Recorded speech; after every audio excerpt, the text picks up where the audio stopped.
उपमुख्यमंत्री एकनाथ शिंदे म्हणाले की कराडला आम्ही 325 कोटीचा निधी दिला आहे. मला तर काही 1 रुपया इथे दिसलेला नाही. त्यामुळे कुठं नाही, कारण 1.25 वर्ष झालं आश्वासन देऊन आणि 1.25 वर्षात काय हालचाल झाली नाही. त्यामध्ये 100 कोटी रुपये खेळाच्या मैदानाकरता दिले, त्याचं काय झालं काय माहीत नाही. आज उलट इथं त्या खेळाच्या मैदानामध्ये मुलं खेळतात, तिथं कराड शहरातली सगळी वयोवृद्ध माणसं फिरायला जातात, ते सगळं तुम्ही मैदान बंद करून टाकलं. तुम्हाला जो कार्यक्रम करायचा असेल करायचा होता, पण जोपर्यंत काम सुरू होत नाही, जोपर्यंत तुमच्या हातात पैसे येत नाही, तोपर्यंत तुम्ही मैदान बंद करायचं काही कारण नव्हतं. पण आता निधी कमी पडू देणार नाही, प्रत्येक मुख्यमंत्री उपमुख्यमंत्री बोलतो, पण शेवटी काही दिसत नाही. मुख्यमंत्री महोदयांनी पण काही आश्वासनं दिली, पण दोघंही लाडकी बहीण योजनेबद्दल बोलले. ह्या लाडकी बहीण योजनेचा ह्या निवडणुकीत काही संबंध नाही. स्पष्ट सांगतो की योजना तुम्ही राज्याकरता राबवली आहे. त्याचबरोबर त्यामुळं त्या विरोधी पक्षाच्या नेत्याबद्दल काही बोलायचं काही कारण नाही.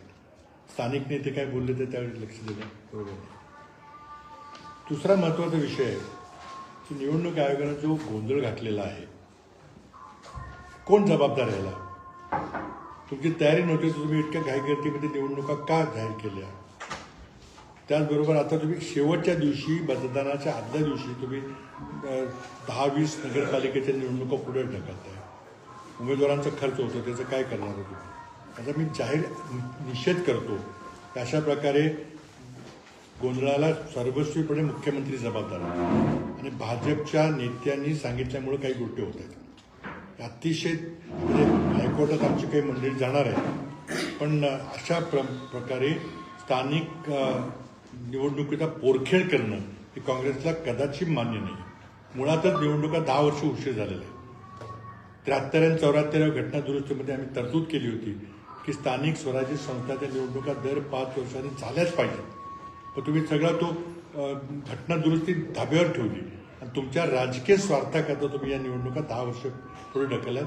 गेली 5 वर्ष लोकशाहीचं राज्य चाललेलं आहे आणि ह्याचा आम्ही तीव्र निषेध करतो.